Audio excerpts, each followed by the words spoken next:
level of local government, and of course they don't like to have an ethanol because there are environmental concerns. I don't know if that is a problem. No, I'm just using it as an example blindly. Yes.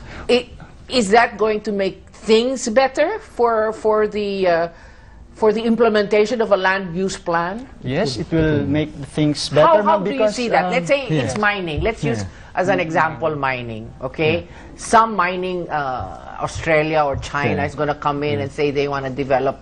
They want to put up a mining operation here. And you want to go to the barangays and you're going to talk about it, they're going to open it. No, because they're going to have environmental problems. Look at the incidents of these other areas. So, paano yun? How do you include that now? If we're going to look at the laws, the mining law would be the first reference, and then the local government code, and then there are other laws. But I think the final decision whether land can be used and opened up for mining operations will have to rest on several factors. Number one, and I think the basic one is that land declared as a mineral reservation.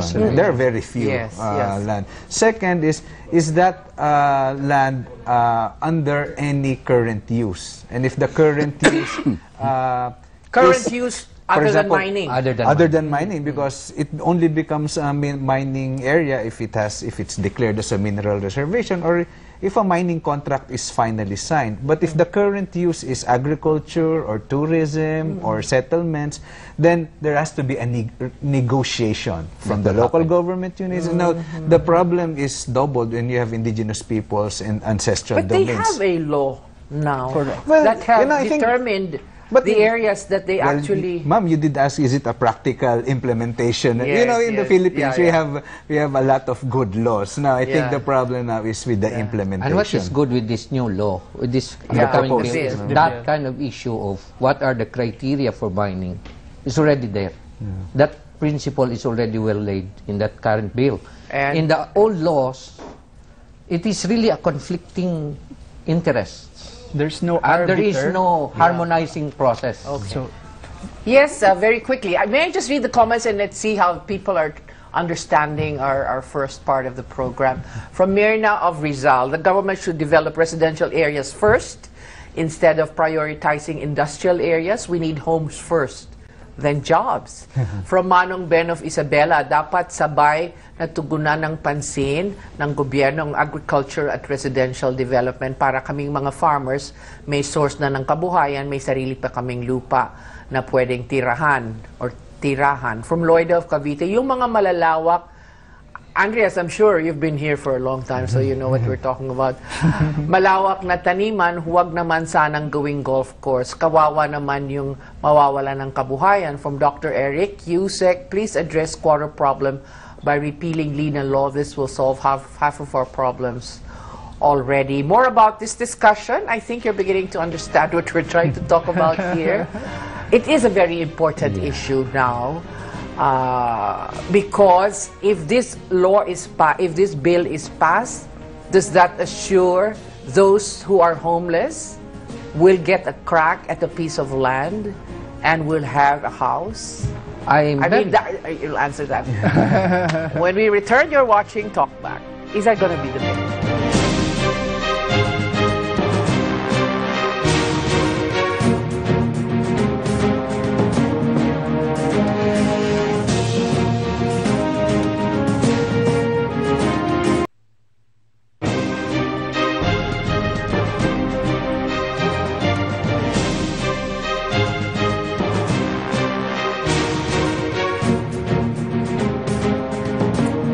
Welcome back to Talkback. We asked our friends in our social media accounts, how should government and NGOs work together to ensure land is put to good use?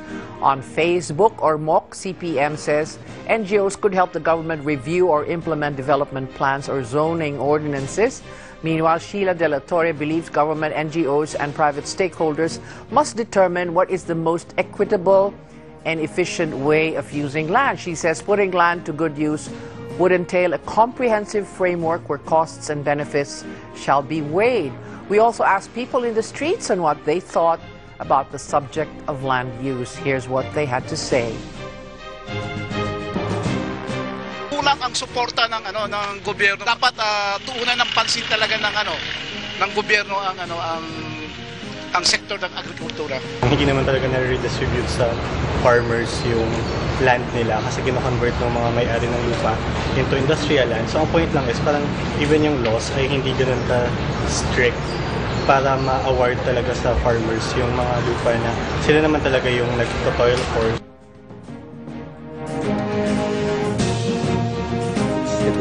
Okay, still with us, DENR Undersecretary Manuel Herochi, JB Garganera, National Coordinator of the group Alianza Tigil-Nina, Lawyer Alson Garcia of the Comprehensive Land Use Plan Now, or CLUP Now, Dr.Andreas Lange, he's the National Resources Governance Chief Advisor of the German group GIZ, and we have Dr. Jaime Cura, CREBALAND Chief Executive Officer.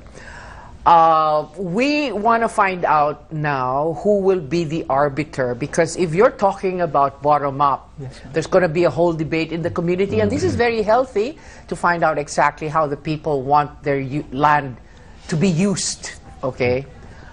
Who is going to now determine in instances where land in a particular area is owned by one person who happens to be the governor or the mayor of the town, or a congressman, or a powerful person, a landed person? How do you see that shaping out in the discussions? Well, in our constitution, of course, the public's participation should first be prioritized. In this current proposal, we are proposing a council composed of executive officers whose jurisdiction over land, like the DNR or the DAR or the DA, and civil society representatives from the 4 basic sectors who are using the land, like the farmers, the indigenous people, the urban or the urban dwellers, and then the fisher folk. But Ma'am Tina, I think we should clarify that this law I don't think it will touch on the ownership of the land. It will not. But it will clarify the use of the land.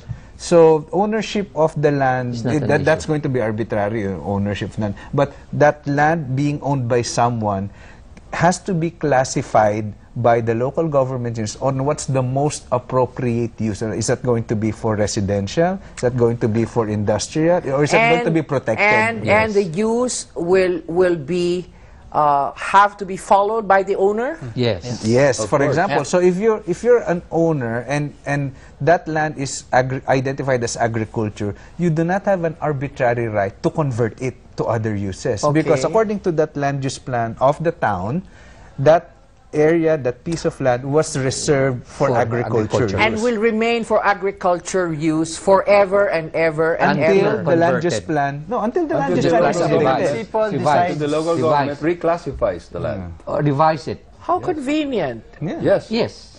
As a matter of fact, Tina, just to spice up this conversation some more. Don't spice up in what way, sir? There are people who say that we may not really need a national land use act. What we may really need is a land use code. Because there have been, over the years, many different pieces of law and legislation that have been passed defining specific uses of specific types of land. For example, the local government code has enshrined in the local government the right and the obligation to classify the use of the various uses of land within their territory. And that makes sense because they are the ones closest to the territory and jurisdiction of their community. Now, the planning is supposed to be participatory. Now, granted, some local governments have not been able to do this job the way it should be. The